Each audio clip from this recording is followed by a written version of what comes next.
Bom, meus irmãos, gostaria de cumprimentar a todos, dar um bom dia, dizer que é um privilégio poder estarmos aqui compartilhando do Evangelho. O pastor Moisés e sua família são objeto do nosso carinho, do nosso amor, eu da minha família. A última vez que eu estive aqui, estive sozinho. Hoje, tendo a oportunidade de estar aqui com a minha esposa, com as minhas pequenas também, com a Luísa, com a Isabela. Mas vamos ao que interessa. Gostaria de convidá-los a abrirem as Sagradas Escrituras em João, capítulo 13. Nós faremos a leitura apenas de 2 versículos, versículos 34 e 35.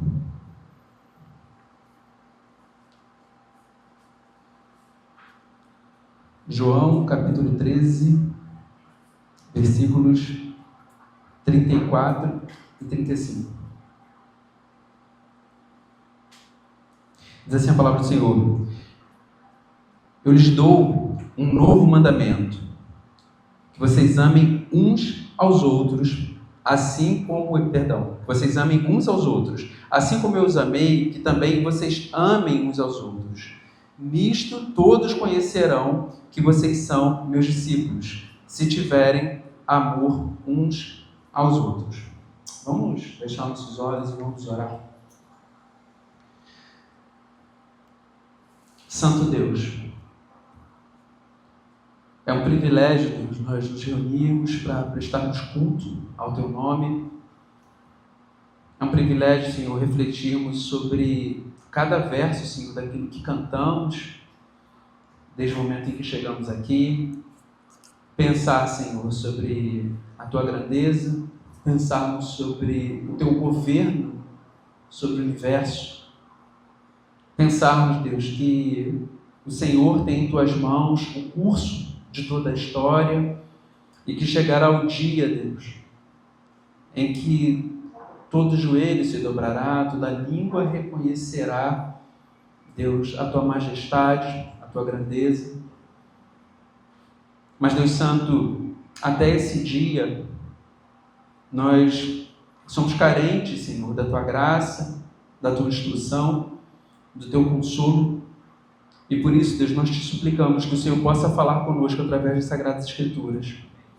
Deus amado, nós reconhecemos, Deus, as nossas limitações, tanto em comunicar como em ouvir, Deus, de forma perfeita. Mas te clamamos, Deus, que o Teu Santo Espírito, Deus, possa usar homem imperfeito e capacitar, Deus, homens e mulheres também imperfeitos, para que possamos acolher a Tua palavra com fé. Deus amado, transforma-se no nosso coração, edifica-nos para a glória do Teu próprio nome.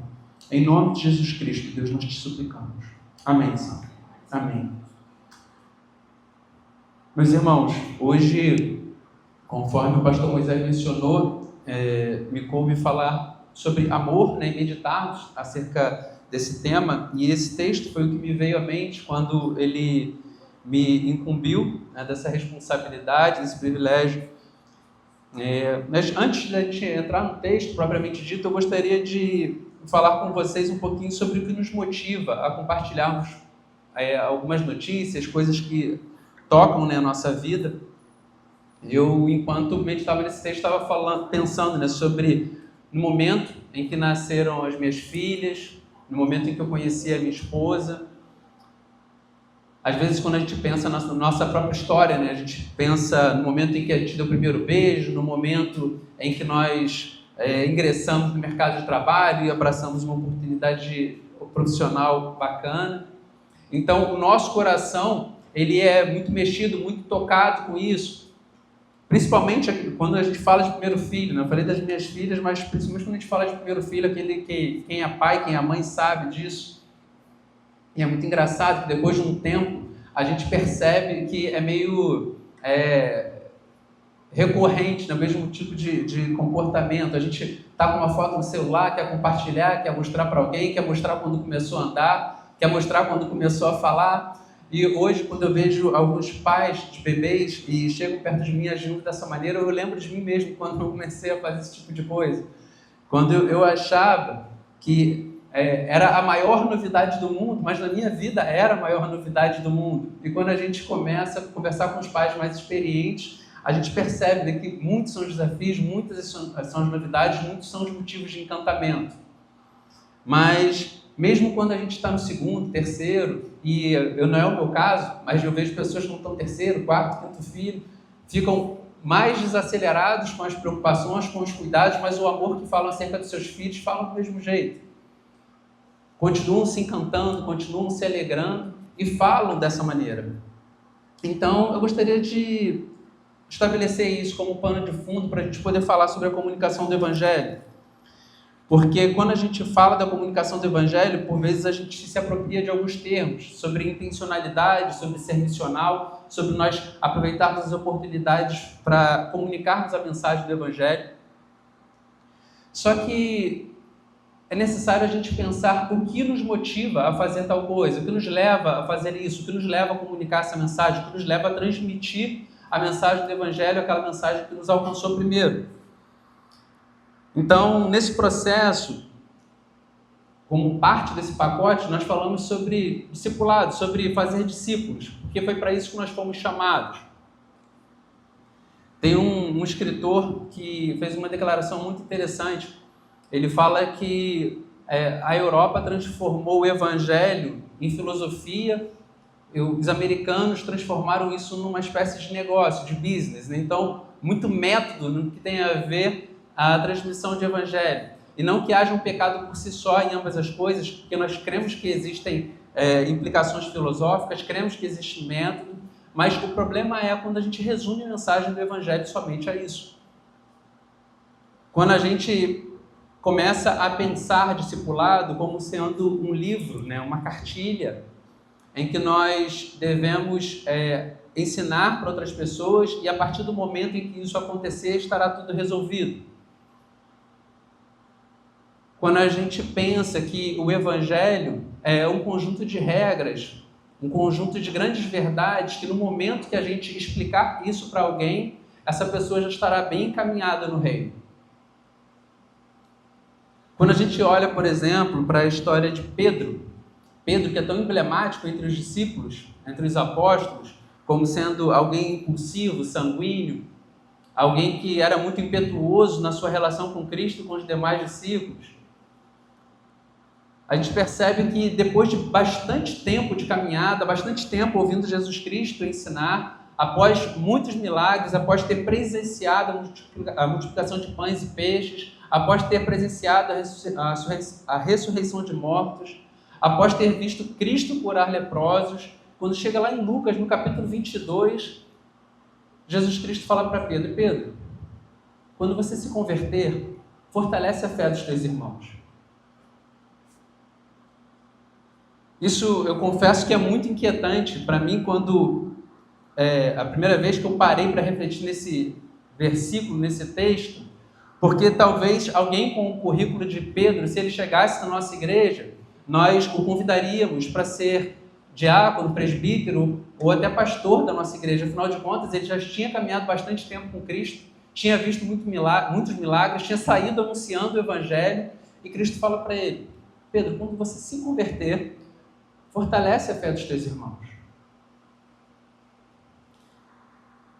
É importante a gente pensar sobre isso, porque por vezes a gente pensa o Evangelho como se fosse uma informação da qual nós nos apropriamos, e a partir do momento em que nós conhecemos algumas coisas, nós entendemos: bom, agora sim, agora eu já sou um discípulo de Cristo e entendi o Evangelho.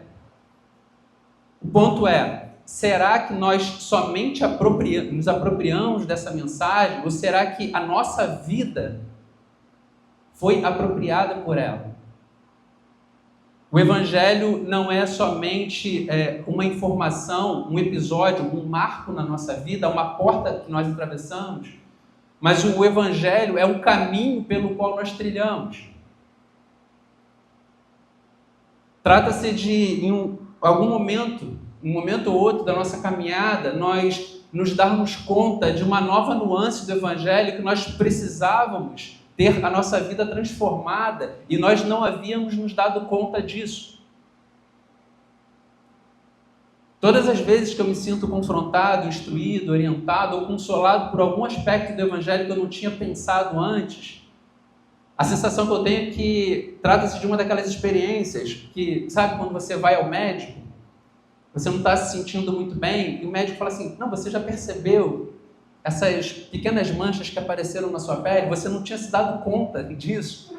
Só quando o médico apontou para você, para aquele sintoma, para aquele detalhe que antes estava completamente coberto, tampado diante dos seus olhos, você não tinha se dado conta, mas o profissional da área, ele sabe exatamente o quadro em que você está ingressando e ele começa a descrever o sintoma e você, não, realmente, é isso que está acontecendo. Por vezes no Evangelho eu me sinto diante de um espelho que me evidencia coisas que antes pareciam cobertas, vendadas, que eu não conseguia ter clareza para enxergá-las, para ter contato com elas, até que o Espírito Santo vem e toca naquele ponto. Até que, como se de repente, de uma forma que eu não consigo entender como aquilo acontece, como se algo que estava escondido, guardado, bem no porão da minha alma, como se um refletor jogasse luz sobre aquilo e trouxesse para o meio da sala. E eu começo a me dar conta de coisas que eu não tinha percebido antes. E trata-se de pensar acerca do Evangelho, nesses aspectos, não somente como evidência de pecados que vão sendo revelados a nós, porque a gente tende a olhar para a nossa vida, para a nossa relação com Deus, por uma questão de certo e errado, por fazer ou não coisas certas e fazer ou não coisas erradas. Mas trata-se de olhar para toda a nossa existência e perceber que aquilo que nós acreditávamos que antes era tão somente a nossa competência, a nossa capacidade de alcançar, de conquistar coisas, nós entendemos que é a boa mão de Deus entrando com provisão e nos conduzindo para um caminho melhor. É nós olharmos para a nossa própria história e percebermos que nós fomos guardados, protegidos de perigos que nós nem imaginávamos que nós estávamos atravessando. No Rio de Janeiro, nós somos condicionados a pensar que quando nós somos guardados de caminhos perigosos que nós não imaginávamos antes, nós pensamos no caminho errado que a gente foi levado pelo Waze. Mas, por vezes, são relacionamentos, são amizades, são escolhas, que por vezes nós fomos guiados para uma outra direção e nós nem nos demos conta que foi a boa mão do Senhor nos conduzindo. Falando ainda sobre filhos, antes de ter a minha primeira filha, eu e Elaine, nós estávamos casados e nós começamos a conversar sobre ter filhos, sobre ampliar a nossa família. E no início era somente, vamos ter filhos. Só que à medida que a gente transforma isso numa decisão real na nossa história, a gente vai se dando conta que casar e ter a vida íntima com o seu cônjuge não é sinônimo de poder gerar filhos. E nós percebemos que isso também não é capacidade que é inata, que pertence a todos nós. E isso é definido por coisas que nenhum de nós tem controle.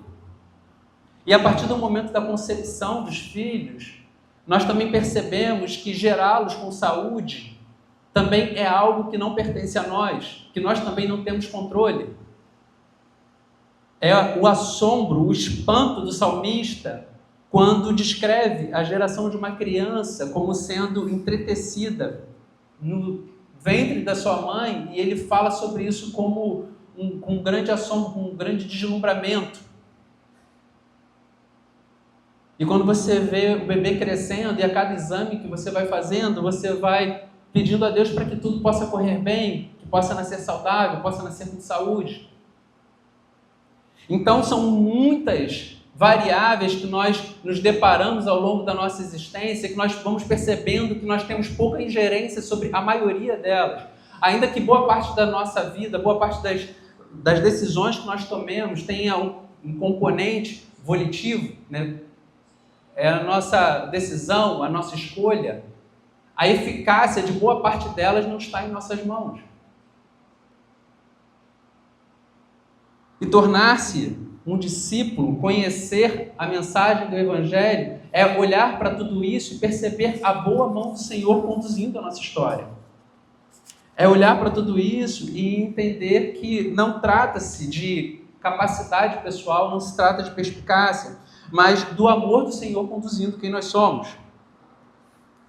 Então, mesmo quando nós nos tornamos cristãos, mesmo quando nós temos contato com a mensagem do Evangelho, é importante nós olharmos para a vida e avaliarmos quem nós somos à luz das Sagradas Escrituras e pensarmos o quanto a mensagem do Evangelho tem operado transformação em quem eu sou.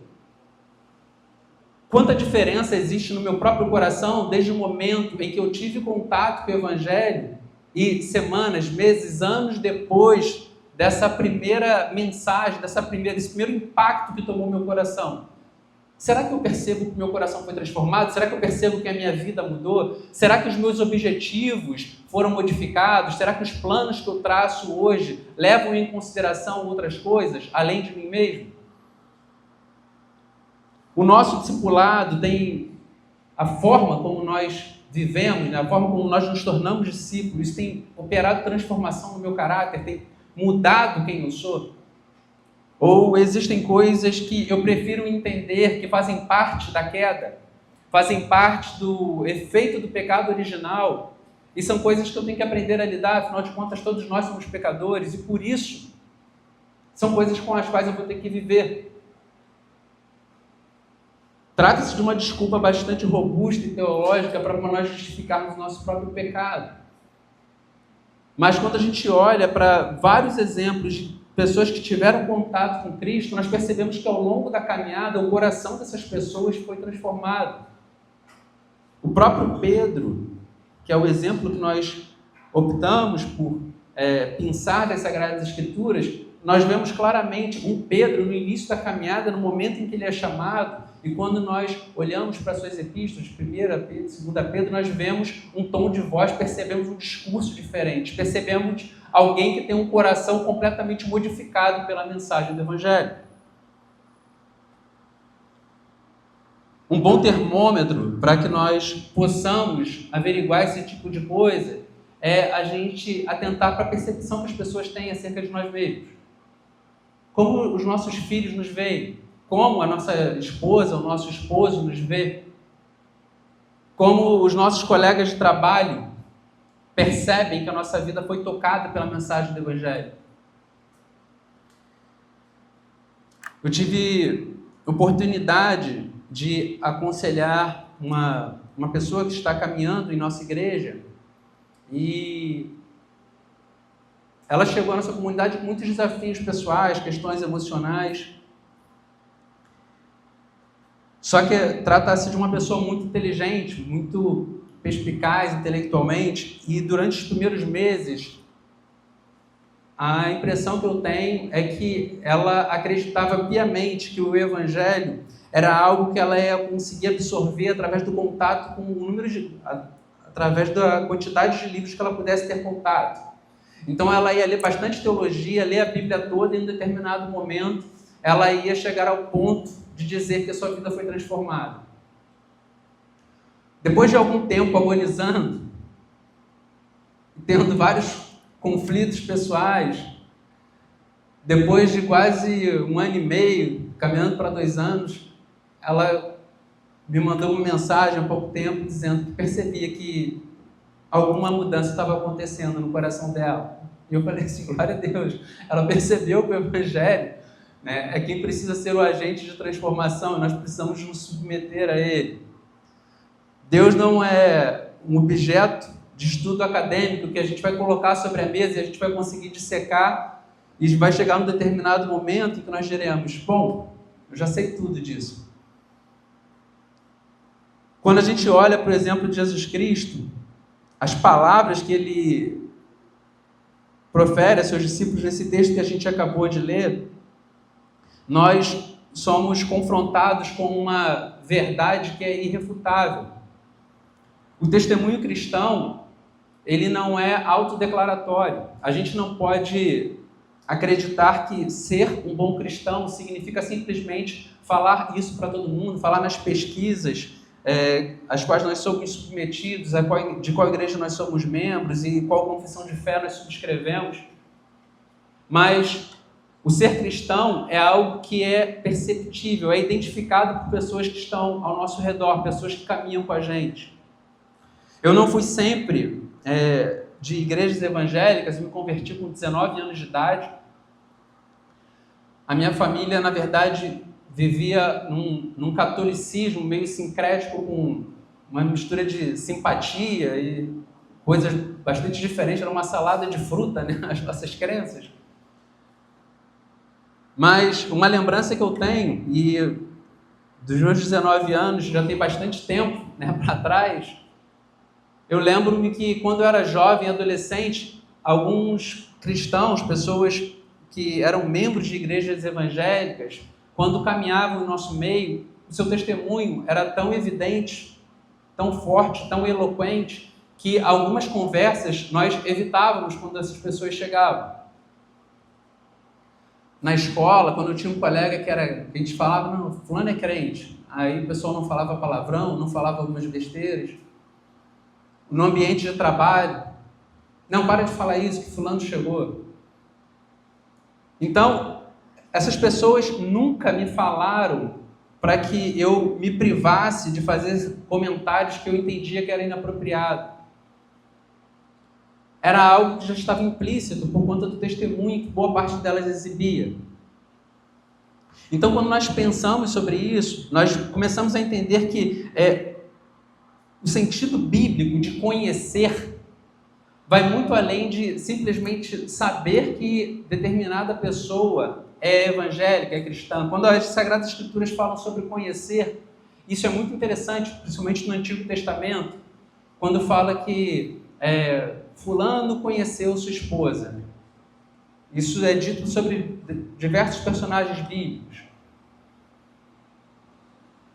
A palavra conhecer está intimamente ligada com a relação sexual, com o conhecimento íntimo, com convivência, com apropriar-se de parte daquilo que aquela pessoa é.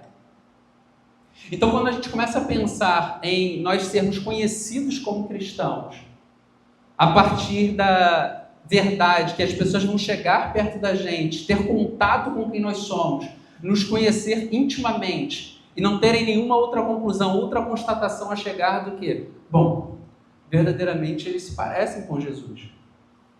Verdadeiramente eu percebo que decisões que eles tomam, escolhas que eles fazem, comentários que saem da boca dessas pessoas, eu não vejo em qualquer tipo de gente.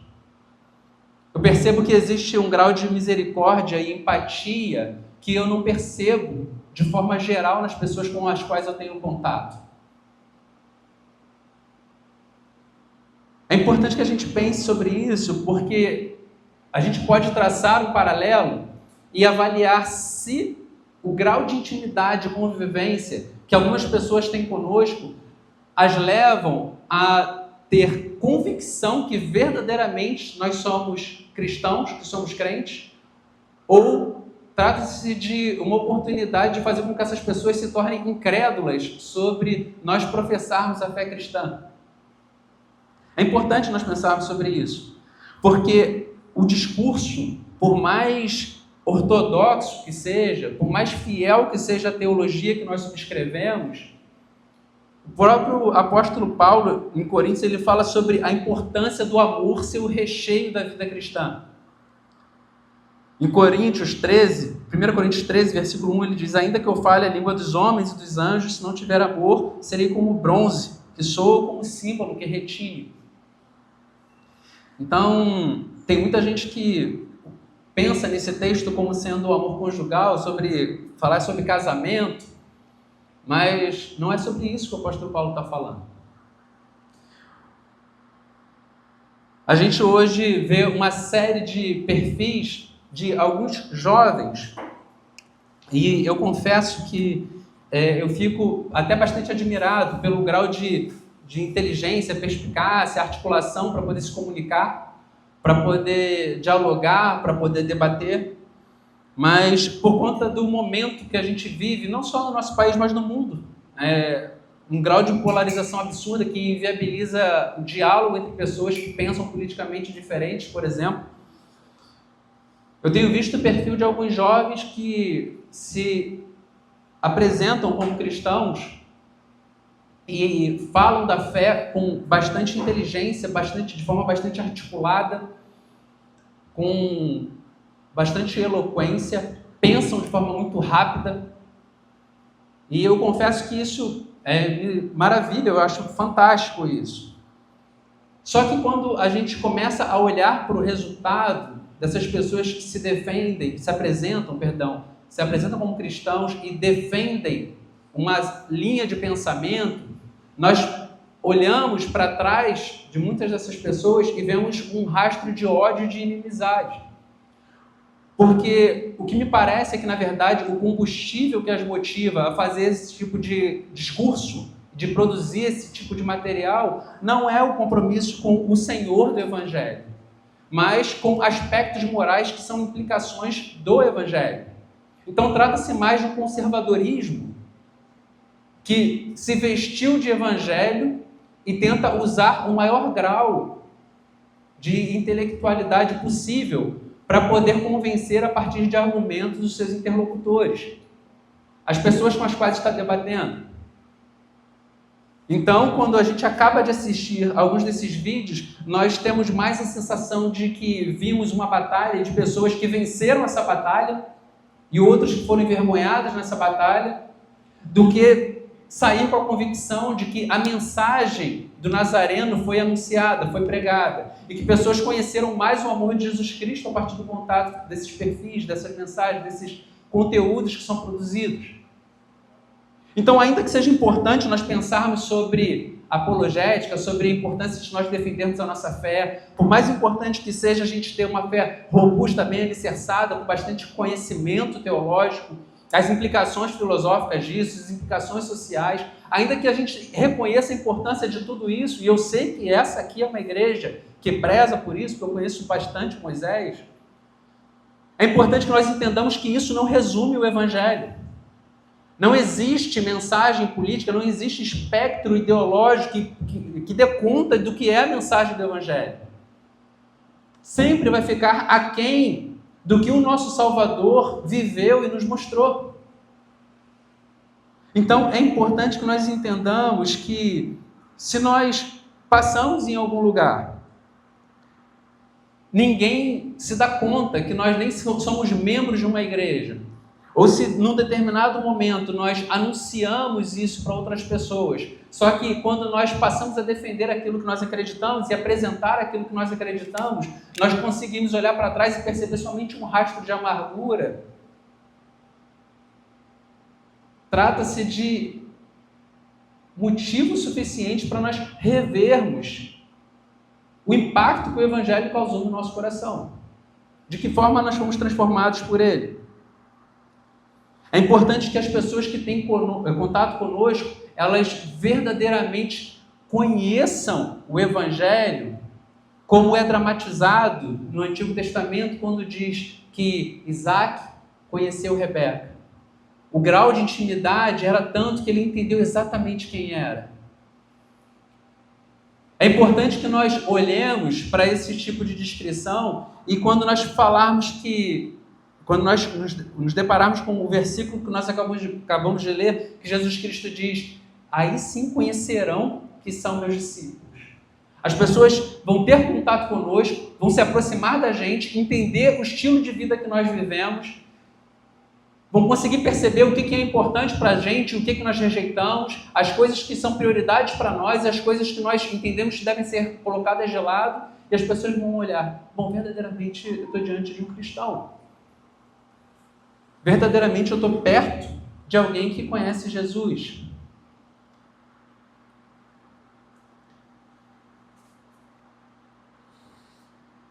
Eu lhes dou um novo mandamento, que vocês amem uns aos outros, assim como eu os amei.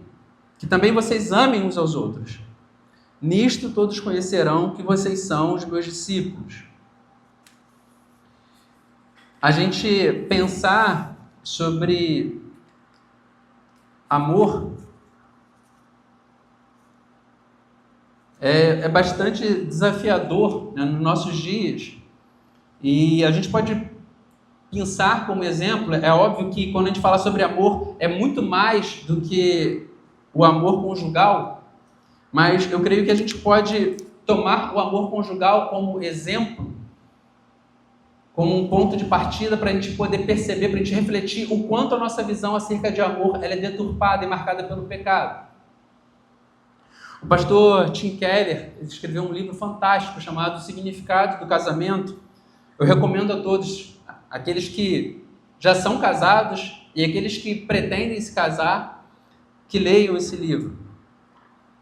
Ele começa falando sobre o quanto antes, na antiguidade, o casamento era visto como um bem comunitário. Não dizia respeito somente à relação de duas pessoas, mas pensava-se no impacto comunitário daquela união. E por isso existia aquela preocupação em unir famílias. Não era simplesmente um arranjo político, mas pensava-se, bom, qual o benefício que esse casamento vai trazer para toda a comunidade?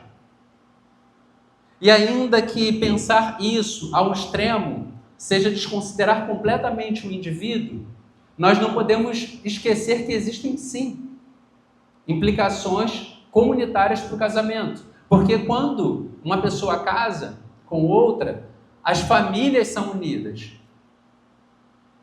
A minha mãe e meu pai tiveram que aprender a amar e a conviver com a Elaine, minha esposa. Eu precisei aprender a amar e a conviver com a mãe dela, com a irmã dela. Não foi difícil, porque a minha sogra, hoje já é falecida, mas era uma pessoa muito doce, muito amorosa. A minha esposa, eu também tenho certeza que para ela não é difícil, porque a minha mãe é fantástica. E ela não tem um microfone aqui para poder dizer o contrário. Então, isso é uma verdade irrefutável.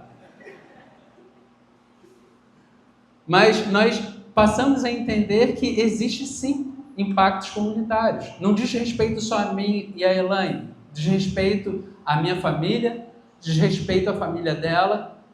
Hoje o nosso casamento diz respeito também à vida da Luísa e da Isabela, que são as nossas filhas.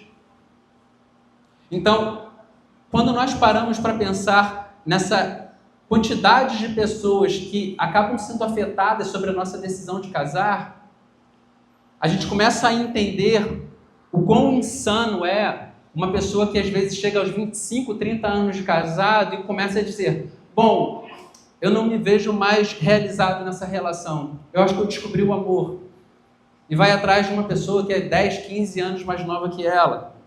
E dizer, bom, agora eu vou ser feliz. É superlativizar o egoísmo a um nível que você desconsidera a quantidade de feridas que vão ser abertas no coração de outras pessoas. Então a gente começa a pensar que o amor, a gente começa a entender que o amor, ele não é simplesmente a disposição com a qual o meu coração se vai desflorar, vai desabrochar numa determinada manhã de domingo, mas o amor é muito mais do que isso. É por isso que o Senhor Jesus, ele apresenta o amor não como sendo uma opção para que a gente possa, num determinado momento da nossa caminhada, dizer, bom, talvez um dia meu coração possa se sentir inclinado a ser misericordioso com outras pessoas. Não, Jesus Cristo fala, eu lhes dou um novo mandamento. Eu lhes dou um novo mandamento.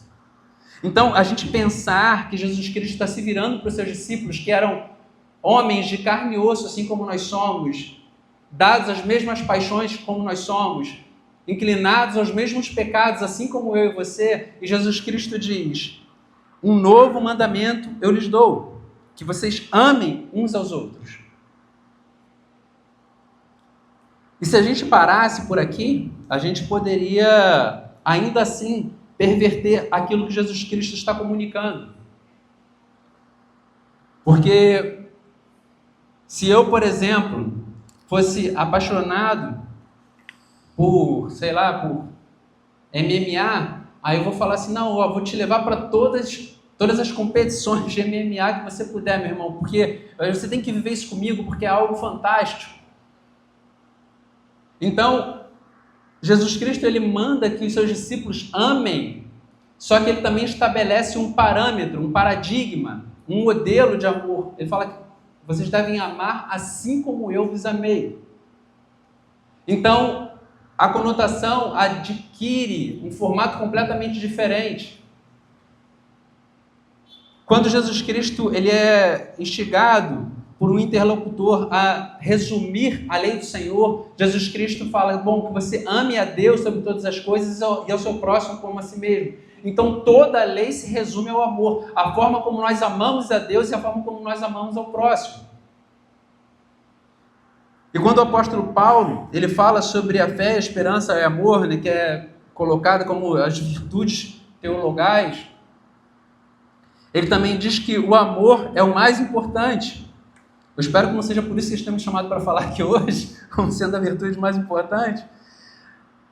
Porque a fé e a esperança, no momento em que o reino se fizer patente, elas perderão a sua função, mas o amor vai permanecer. E quando a gente olha para Jesus Cristo, a forma como ele amou pessoas, ele rompeu barreiras sociais. Jesus Cristo, apesar de ser judeu, está num momento da história do povo judeu em que eles odiavam os cobradores de impostos porque tratavam-se de pessoas que pertenciam ao povo judeu e tinham decidido, escolhido se aliançar com Roma para poder cobrar os seus contemporâneos. Nesse contexto social, Jesus Cristo rompe essa barreira em que o publicano, o cobrador de imposto, era tratado como leproso, e Jesus Cristo vai lá e chama Levi para ser um discípulo seu. Um amor que não conhece barreira social. Jesus Cristo, ele rompe aquela barreira religiosa que existia na relação entre o judeu e o samaritano, e ele propõe uma parábola em que o samaritano é o herói da história. Ele vai em direção à mulher que está no poço, lá em João 4, uma mulher e sendo samaritana, barreira social e religiosa, ele vai lá e rompe em demonstração de amor por aquela mulher.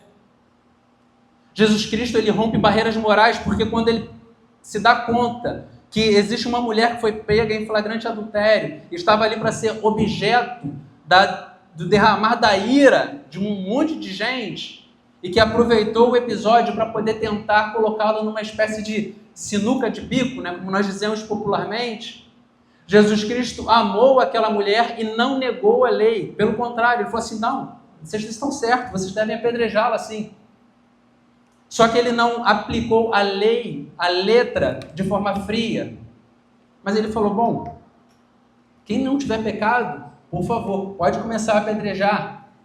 E nenhum daqueles que ali estavam apedrejaram aquela mulher. E ele, que era o único que poderia apedrejá-la, ele resolveu demonstrar amor por ela.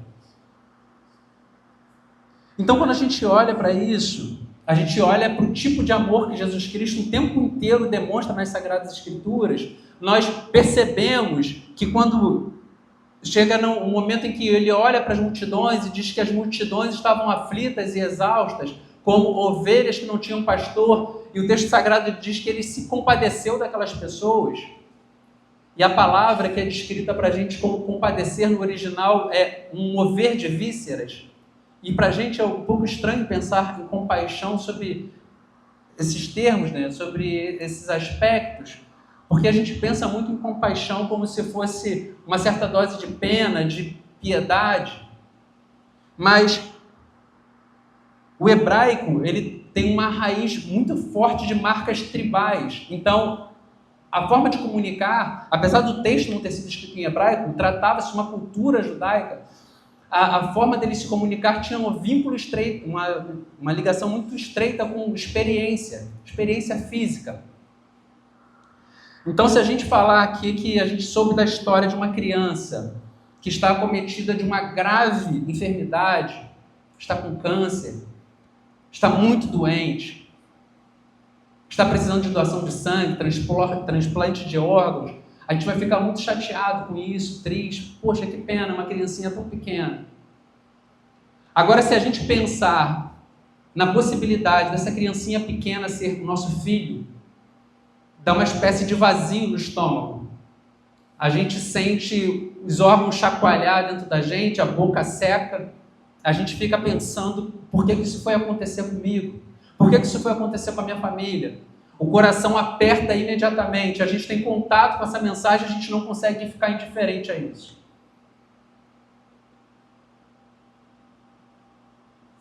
Eu falo isso porque foi um pouco das experiências físicas que eu vivi quando a minha esposa teve o diagnóstico de câncer de mama. Passou por quimioterapia, radioterapia. Tratava-se de uma informação que eu ouvia as pessoas contarem, tratamentos que eu ouvia as pessoas falarem, e achava muito chato, muito penoso.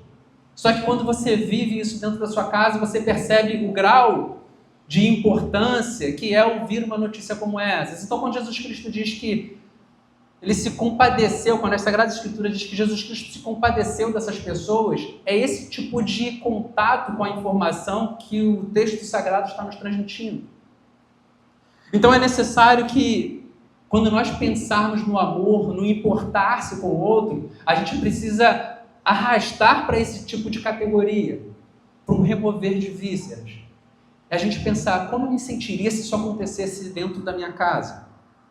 Porque quando a gente olha para a igreja cristã nos nossos dias, e eu digo não a nossa igreja aqui, Igreja Presbiteriana de Laranjeiras, ou a Igreja do Redentor na Barra da Tijuca, mas quando a gente pensa sobre o cristianismo nos nossos dias, a gente vai se dando conta que o problema do cristianismo não é que faltem recursos financeiros, não é que faltem poder político, a gente vê uma bancada evangélica enorme, não é que falte influência, não é que falte acesso a meios de comunicação, não é que falte nada disso. Eu creio que boa parte do problema que a gente vive hoje no nosso cristianismo é a falta de amor. Muitas das acusações que nós vemos sendo dirigidas a nós cristãos é a hipocrisia, é nós sermos acusados de sermos pessoas que vivem de uma forma diferente do discurso que nós proferimos. Então é necessário que nós verdadeiramente nos importemos com outras pessoas, que a gente verdadeiramente ame outras pessoas, que a gente verdadeiramente sofra com outras pessoas, que a gente verdadeiramente queira ouvir a dor de outras pessoas, que a gente verdadeiramente seja empático ao sofrimento de outras pessoas. Porque quando a gente olha para o exemplo de Cristo, Cristo ele se esvaziou da sua glória e se fez homem.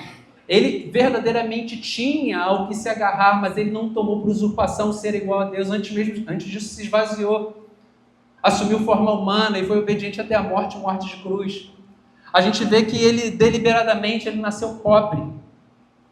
Nasceu numa manjedoura, num lugar que não tinha o glamour que a gente vê nos presépios que a gente costuma construir no Natal. Bonitinho, fofinho.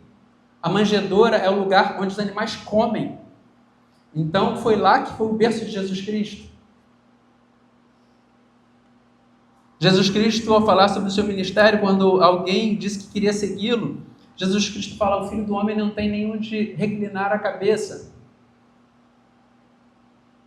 Jesus Cristo, após ser cercado por aqueles que tinham se dirigido a ele para o prendê-lo e levar para as autoridades, quando os seus discípulos tentaram defendê-lo, ele falou assim, bom, eu não poderia trazer uma multidão de anjos para que pudessem me defender?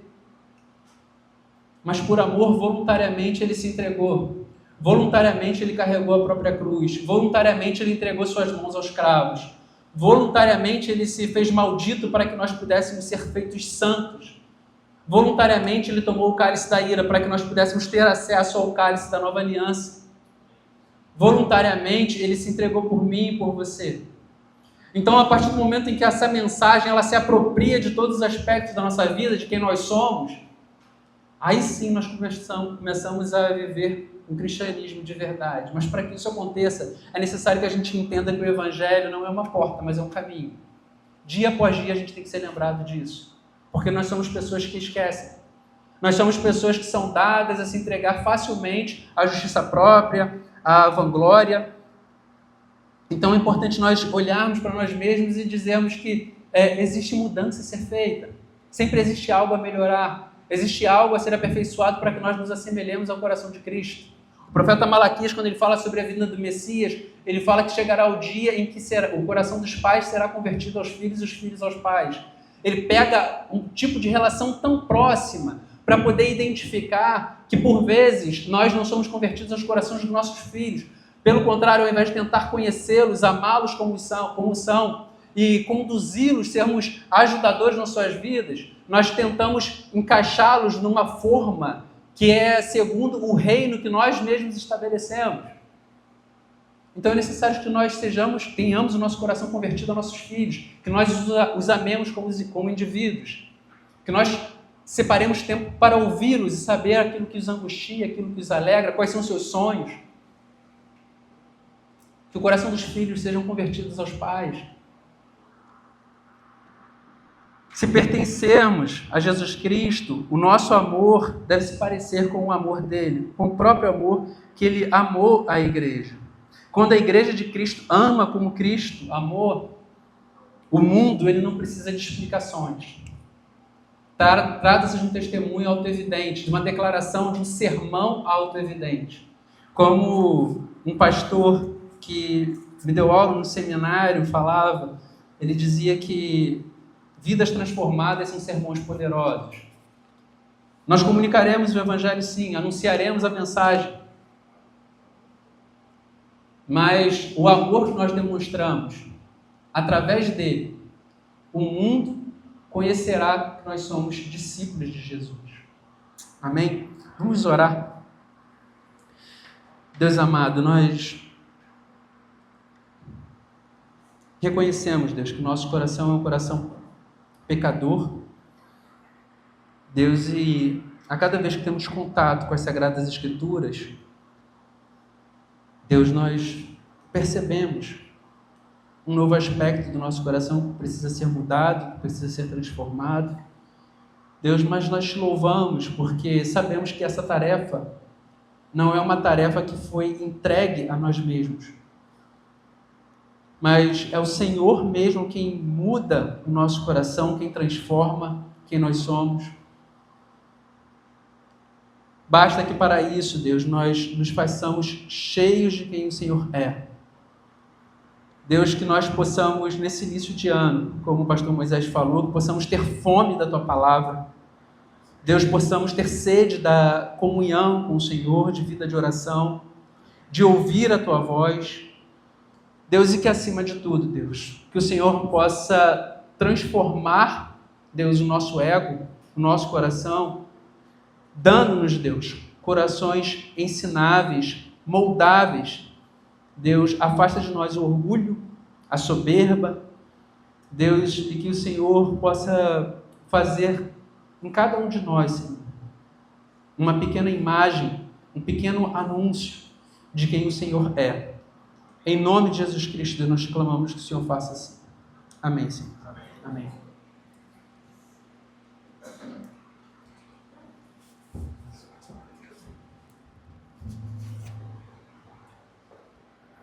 Estamos diante da ceia, da mesa, Senhor, como disse o pastor Eduardo, o Senhor absorveu o cálice da ira para que nós tenhamos o cálice da nova aliança.